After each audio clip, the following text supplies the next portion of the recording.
ایک بات آپ کے سامنے عرض کر رہا ہوں کہ امام حسن مصطفیٰ علیہ السلام کا قاتل کون ہے یہ ڈکلیئر نہیں ہوا. جب ڈکلیئر نہیں ہوا تو ہم کسی کا نام نہیں لے سکتے. سامنے سے کون تھا پیچھے سے کون تھا ہم کو معلوم ہی نہیں ہے, کیونکہ وہ بات سامنے نہیں آئی.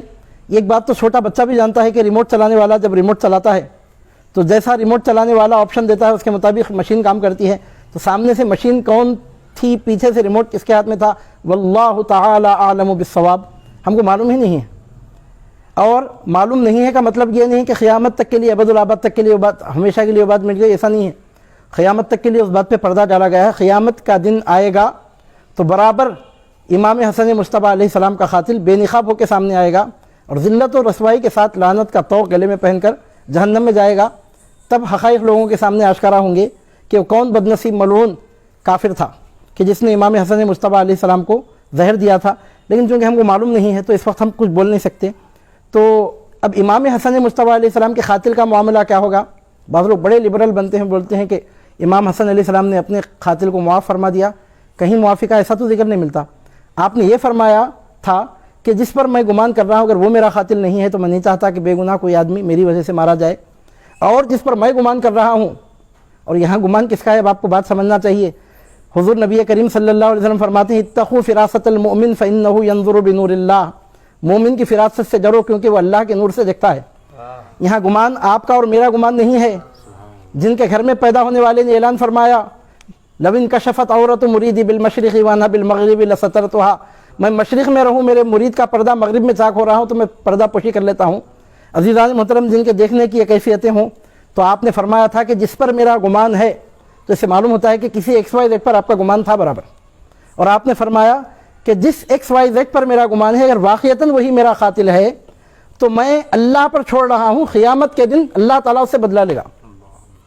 عزیزان محترم, یہ اور بھیانک انجام ہو گیا. یعنی پیغمبروں سے جو ٹکراتا ہے اس کا انجام عام ایمان والوں سے ٹکرانے والوں کے جیسا نہیں ہوتا, وہ بہت بری طریقے سے پاش ہوتا ہے. اور پیغمبروں کے بعد پیغمبر ذاتوں سے جو ٹکراتا ہے اس کا انجام بھی بہت زیادہ برا ہوتا ہے, بھیانک ہوتا ہے.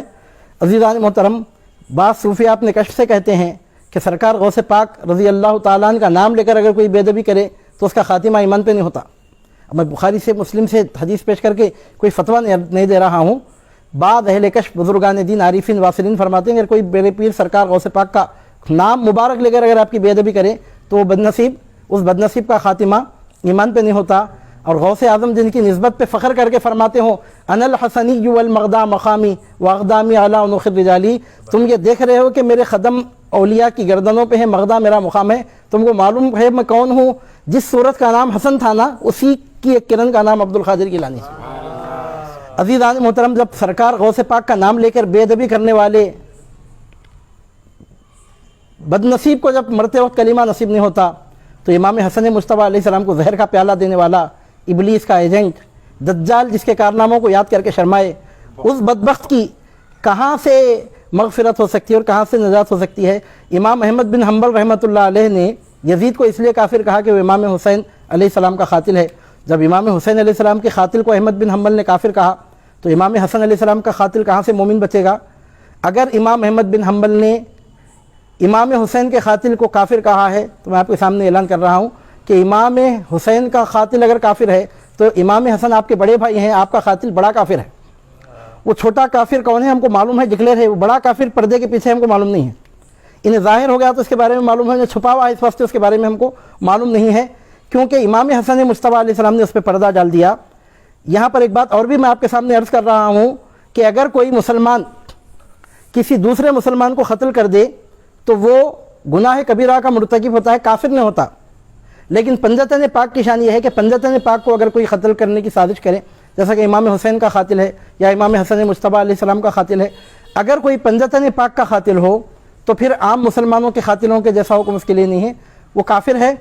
حسن مجتبیٰ پر حسین شہید دشت کربلا پر تلوار چلانا محمد الرسول اللہ صلی اللہ علیہ وسلم پر تلوار چلانے کے برابر ہے. نعوذ باللہ من ذالک. آپ غور کیجئے کہ اگر کوئی مسلمان ہے اور پیغمبر پر اگر تلوار چلا رہا ہے, نعوذ باللہ من ذالک, پیغمبر برحق صلی اللہ علیہ وسلم کو اگر وہ زہر دے رہا ہے تو اس کا ایمان کہاں سے باقی رہے گا؟ اب آپ بولتے ہوں گے کہ اتنی زور سے آپ بول رہے ہیں وہ ہے کون آخر بتائیے. قیامت کی صبح تک کوئی بتا نہیں سکتا کہ وہ ہے کون. اللہ رب العزت نے ہر کام کے لیے ایک وقت مقرر رکھا ہے. تو میں جو بات آپ کے سامنے عرض کر رہا ہوں جو بھی ہے ہم کو نہیں معلوم ہے، میں سرکار لوہ علی کی بارگاہ میں بیٹھ کے بول رہا ہوں، کسی کی طرف میں گمان نہیں کر رہا ہوں، میری بات کو غلط رنگ میں نہ لیا جائے، معلوم ہی نہیں ہے تو میں کیسے بول سکتا ہوں کہ اس کا نام کیا ہے؟ نام لیے بغیر غیر معینہ طور پہ البتہ یہ میں ضرور کہہ رہا ہوں کہ جو بھی امام حسن علیہ السلام کا قاتل ہے وہ مسلمان تو نہیں ہے، اور جتنی اس کی فضیلتیں تھیں اس دن ختم ہو گئیں جس دن اس نے امام حسن علیہ السلام کو زہر دیا تھا، کیونکہ ایمان باقی بچے گا تو ہر فضیلت باقی بچے گی، اور جب ایمان ہی باقی نہیں بچا تو کون سی فضیلت کہاں سے باقی رہے گی؟ عزیزان محترم، اگر فضیلتیں بالفرض جس کی بھی جو بھی تھیں، اگر کوئی قاتل تھا، اگر وہ قرون اولیٰ میں سے تھا، کوئی فضیلت اس کے لیے تھی بھی تو اس دن پھر اس کی وہ فضیلت ختم ہو گئی۔ لیکن میں آپ کے سامنے یہ بات عرض کر رہا ہوں کہ جعدہ بنت اشعث کے بارے میں یہ جو کہا جاتا ہے کہ جعدہ بنت اشعث نے امام حسن مجتبیٰ علیہ السلام کو زہر دیا تھا، میں آپ سے پوچھ رہا ہوں کہ جب امام حسن علیہ السلام نے ایسا کہہ دیا، امام حسین علیہ السلام نے آپ سے پوچھا کہ آپ بتائیے کہ آپ کا قاتل کون ہے، آپ کے شہادت کا بدلہ لے کر ہم اپنی آنکھوں کو ٹھنڈی کرنا چاہتے ہیں، تو امام حسن علیہ السلام نے فرمایا کہ میں نہیں چاہتا کہ میری وجہ سے کوئی بے گناہ میری وجہ سے کوئی مارا جائے، کیونکہ میں جس پر گمان کرتا ہوں اگر وہ نہ ہو میرا قاتل اور اگر وہ مارا جائے تو میں نہیں چاہتا کہ میری وجہ سے ناحق کسی کی جان جائے، اور جس پر میں گمان کرتا ہوں واقعتاً وہی میرا قاتل ہے تو میں دنیا میں ظاہر نہیں کروں گا، آخرت میں اللہ رب العزت اس سے بدلہ لے گا۔ امام حسن مجتبیٰ علیہ السلام کا ارشاد مبارک، آپ کو زہر دینے والے آپ کے دشمن کے حق میں کفر کا فتویٰ تھا، امام حسن علیہ السلام کا یہ فرمانا، اللہ رب العزت قیامت کے دن اس سے بدلہ لے گا۔ امام حسن مجتبیٰ علیہ السلام نے گویا اس کو کفر کا فتویٰ دیا اور اس کی معافی کی آپ نے بات نہیں کی، بلکہ اس کو لعنت کا طوق اس کے گلے میں ڈال کر اس کے جہنم میں جانے کا آپ نے اعلان فرمایا، کیونکہ آپ پیغمبروں کے جانشین ہیں اور